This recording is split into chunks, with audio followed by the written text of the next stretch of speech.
بسم اللہ الرحمن الرحیم۔ یہ قیدی سپاہیوں کے لیے بڑا قیمتی تھا۔ وہ انہیں تمام قیدیوں میں سب سے زیادہ معزز اور بہادر لگتا تھا۔ انہوں نے اسے دوسرے قیدیوں سے علیحدہ کیا۔ وہ اسے بڑی حفاظت کے ساتھ زنجیروں میں جکڑے ہوئے تھے، لیکن اس کے باوجود انہیں یہ ڈر تھا کہ ہر لمحے یہی لگتا رہا کہیں یہ قیدی ان کی گرفت سے نکل کر بھاگ نہ جائے۔ مگر وہ قیدی اس قدر اطمینان اور بے فکری سے ان کے ساتھ چل رہا تھا کہ دیکھنے والا کبھی یہ خیال نہیں کر سکتا تھا کہ وہ بھاگنے کا ارادہ رکھتا ہے۔ دراصل یہ قیدی اپنے ساتھیوں کے بغیر بھاگنے کا تصور بھی نہیں کر سکتا تھا۔ یہ قیدی اس لیے قیمتی تھا کہ رومی سپاہیوں کے بادشاہ قیصر نے اعلان کر رکھا تھا کہ مجھے عرب قوم کا ایسا شخص زندہ حالت میں چاہیے جو ان کے بڑے لوگوں میں سے ہو، اور یہ قیدی اسی قوم سے تعلق رکھتا تھا جس کا مطالبہ حاکم نے کیا تھا۔ دراصل ہوا یہ تھا کہ حضرت عبداللہ بن حذیفہ رضی اللہ تعالی عنہ کی سرکردگی میں ایک فوجی دستہ محاذ جنگ کی طرف بڑھ رہا تھا۔ غلطی سے رومی علاقے میں چلا گیا اور گرفتار ہوا، جن میں 31 مرد اور 4 خواتین تھیں۔ اب حضرت عبداللہ بن حذیفہ رضی اللہ تعالی عنہ رومی حاکم کی تمام شرائط پر پورا اترتے تھے، اس لیے سپاہیوں کو یقین تھا کہ وہ اسے قیصر روم کے حضور پیش کر کے انعام حاصل کریں گے۔ جب اس قیدی کی خبر قیصر روم تک پہنچی تو اس نے ان سپاہیوں کو بے تحاشا انعامات دیے جنہوں نے اسے گرفتار کیا تھا، اور ساتھ ہی حکم دیا کہ اسے جلد از جلد دربار میں پیش کیا جائے۔ حضرت عبداللہ بن حذیفہ اگلے ہی دن بیڑیوں میں جکڑے بڑے دربار میں بادشاہ کے سامنے تھے۔ اس وقت ان کے چہرے پر ایک عجیب اطمینان اور سکون تھا۔ دربار میں موجود دشمن قوم کے افراد قیدیوں کو خونخوار نظروں سے دیکھ رہے تھے۔ اکثر کے چہروں پر نفرت اور تکبر کے جذبات صاف دیکھے جا سکتے تھے۔ قیصر روم نے حضرت عبداللہ بن حذیفہ کو گہری نظروں سے دیکھا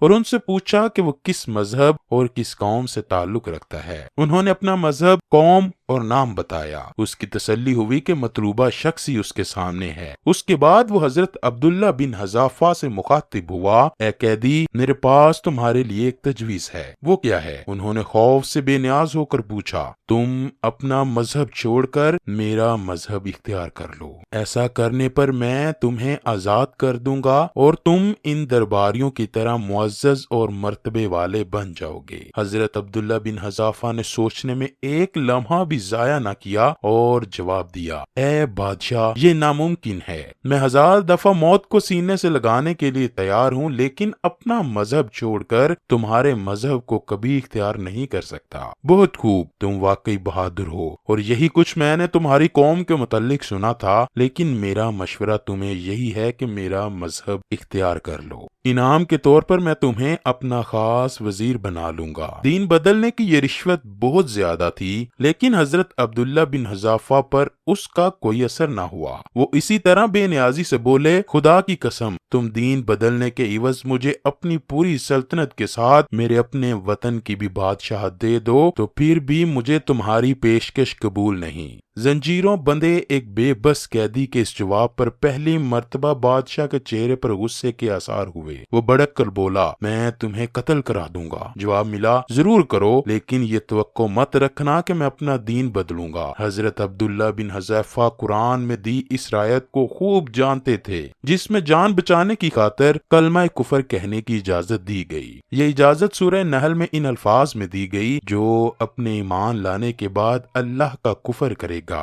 بجز اس کے جس پر جبر کیا گیا ہو اور اس کا دل ایمان پر جمع ہوا ہو، لیکن جو کفر کے لیے سینہ کھول دے گا اس پر اللہ کا غضب و عذاب عظیم ہے۔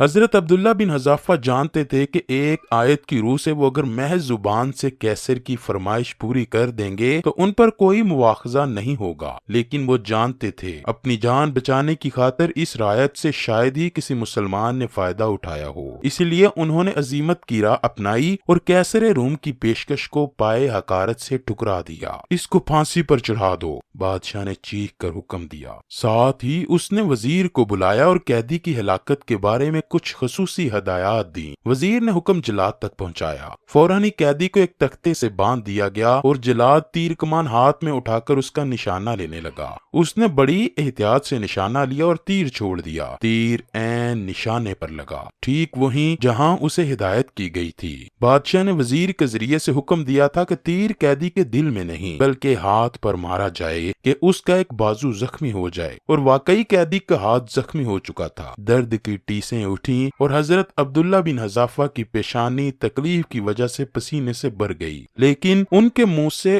اف تک نہ نکلی۔ اس نازک موقع پر بادشاہ نے ایک مرتبہ پھر اسے اپنا دین بدلنے کا مشورہ دیا، مگر انہوں نے پوری شدت سے انکار کیا۔ بادشاہ نے جلاد کو دوسرا تیر چلانے کا حکم دیا۔ جلاد نے اس مرتبہ تیر چھوڑا تو وہ ان کے دونوں پاؤں کے درمیان خالی جگہ میں جا کر لگا۔ اس دفعہ بادشاہ نے محسوس کیا کہ قیدی پر خوف کے بادل منڈلانے لگے ہیں۔ اس نے چوتھی مرتبہ اسے اپنے دین سے علیحدگی کا مشورہ دیا، مگر قیدی نے پھر انکار کیا۔ اب تو بادشاہ کو بہت بے عزتی محسوس ہوئی۔ وہ کچھ دیر خاموش رہتے ہوئے سوچنے لگا۔ آخر اس نے ایک عجیب حکم دیا، بہت ہی خوفناک اور وحشت ناک حکم۔ قیدی کو تختے سے اتار لیا جائے اور بڑی دیگ لا کر اس میں تیل گرم کیا جائے۔ حضرت عبداللہ بن حذافہ ان کے ساتھی اور درباری سمجھ گئے کہ بادشاہ انتقام کی خاطر ان کو اس تیل میں ڈال کر زندہ بھون ڈالے گا۔ حکم کے مطابق ایک بڑے میدان میں آگ جلائی گئی، اس پر دیگ رکھ کر تیل ڈال دیا گیا۔ جب تیل کھولنے لگا تو بادشاہ نے انتہائی شفاف آواز میں حکم دیا، اس قیدی کے ساتھ گرفتار 2 افراد کو لایا جائے۔ اس حکم نے پہلی مرتبہ حضرت عبداللہ بن حذافہ کو پریشان کیا۔ ان کے چہرے پر فکر مندی اور خوف کے اثرات اب واضح طور پر دیکھے جا سکتے تھے، اور جب حکم کے مطابق 2 قیدی سامنے لائے گئے تو ان کا خوف 2 چند ہوا۔ وہ اپنے بے قصور ساتھیوں کے انجام کو صاف محسوس کر رہے تھے، لیکن انہوں نے پچھلے تجربے سے یہی نتیجہ اخذ کیا کہ یہ کیسر روم کی صرف گیدڑ بیکی ہے۔ وہ اصل میں صرف انہیں ڈرانا چاہتا تھا، اسی لیے وہ خاموش رہے۔ لیکن پھر ان کے ذہن میں آیا کہ کہیں کیسر واقعی اس دفعہ سنجیدہ نہ ہو۔ ابھی وہ بادشاہ کو کچھ کہنے کے بارے میں سوچ ہی رہے تھے کہ ان کے کانوں میں بادشاہ کے وہ الفاظ گونج اٹھے جس نے ان کے رونگٹے میں کیل ٹھونک دیے۔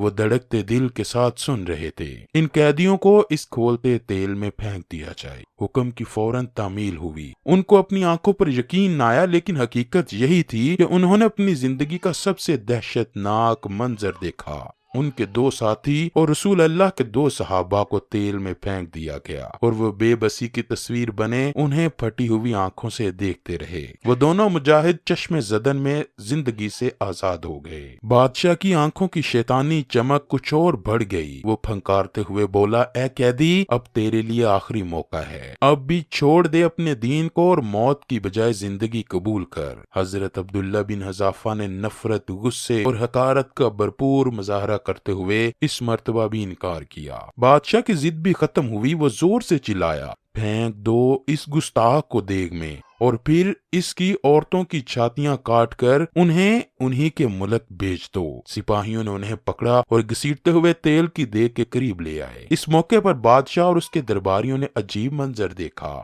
وہ دیکھ رہے تھے کہ حضرت عبداللہ بن حذافہ کی آنکھوں سے آنسو ٹپک ٹپک کر گر رہے تھے۔ بادشاہ کو پہلی مرتبہ اپنی ضد کی فتح کے آثار دکھائی دیے۔ اس نے ہاتھ اٹھا کر سپاہیوں کو روکا۔ دربار میں شور مچ گیا۔ وہ آپس میں کہہ رہے تھے، دیکھو دیکھو قیدی رو رہا ہے۔ موت، اور وہ بھی اس قدر خوفناک موت، یقیناً موت کی تکلیف کا تصور کر کے رو رہا ہے۔ بادشاہ نے قیدی کو قریب لانے کا حکم دیا۔ شاید وہ یقین کرنا چاہتا تھا کہ قیدی واقعی رو رہا ہے۔ قیدی سچ مچ رو رہا تھا۔ اس کے نورانی چہرے پر آنسو موتی بن کر چمک رہے تھے۔ اے قیدی، آخر تم نے اپنی ضد چھوڑنے کا فیصلہ کر ہی لیا۔ ٹھیک ہے، تم اعلان کرو کہ میرے دین کو قبول کرتے ہو۔ لیکن حضرت عبداللہ بن حذافہ نے جواب میں جو کچھ کہا اس سے بادشاہ ہی نہیں دربار کا ہر آدمی چونک اٹھا۔ نہیں اے ظالم بادشاہ، میں تمہارا مذہب ہرگز قبول نہیں کروں گا، تو پھر تم رو کس بات پر رہے ہو؟ اے احمق بادشاہ، میں موت کے خوف سے نہیں رو رہا، میں تو رو رہا ہوں کہ اے کاش ہمارے ساتھ ہماری خواتین نہ ہوتی، اور میں تو اس حسرت پہ رو رہا ہوں کہ کاش میرے پاس ایک سے زیادہ جانیں ہوتی، 1,00,000 جانیں ہوتی، اور میں ہر جان اس کھولتے ہوئے تیل میں ڈال کر خدا کی راہ میں قربان ہو جاتا، مگر افسوس میرے پاس تو ایک ہی جان ہے، بس اسی محرومی پر رو رہا ہوں۔ دربار پر موت کی سی خاموشی طاری ہوئی، یوں لگتا تھا کہ وقت ٹھہر چکا ہے، زندگی کی سانسیں رک گئی ہوں، منظر ایک تصویر بن گیا ہو، ماضی اور مستقبل ختم ہو کر صرف لمحہ موجود بن گیا ہو۔ بادشاہ بھی بت بنا اس عجیب و غریب قیدی کا منہ تکتا رہا، اس نے بھلا ایسا انسان زندگی میں کہاں دیکھا ہوگا؟ لگتا تھا قیدی کی اس بات نے اس کے دماغ پر گہرا اثر کیا۔ اس نے بھی اب ایک عجیب بات کہی، ایک بہت ہی عجیب بات۔ بادشاہ کہنے لگا، اے قیدی، اگر تم میرا سر چوم لو تو میں تمہیں آزاد کر دوں گا۔ حضرت عبداللہ بن حذافہ نے بے یقینی سے بادشاہ کی طرف دیکھا اور کہا، کیا تم میرے ساتھ میرے ساتھیوں کو بھی چھوڑ دو گے اور میری خواتین کو بھی؟ ہاں، میں تمہارے سارے ساتھیوں کو اور خواتین سمیت چھوڑ دوں گا۔ تب انہوں نے پہلی مرتبہ قرآن کی دی گئی رعایت سے فائدہ اٹھانے کا ارادہ کیا۔ ان کے سامنے قرآن کی ایک نہیں کئی آیات آ گئی تھیں۔ جس نے کسی کو قتل کیا اس کے بغیر کہ اس نے کسی کو قتل کیا ہو، یا زمین میں فساد برپا کیا ہو، تو اس نے گویا سب انسانوں کو قتل کیا، اور جس نے کسی ایک کو بچایا اس نے گویا سب انسانوں کو بچا لیا۔ پھر جو بھوک سے مجبور ہو کر کوئی حرام چیز کھا لے بغیر اس کے کہ وہ گناہ کی طرف مائل ہو، تو اللہ بخشنے والا ہے، وہ سراسر رحمت ہے۔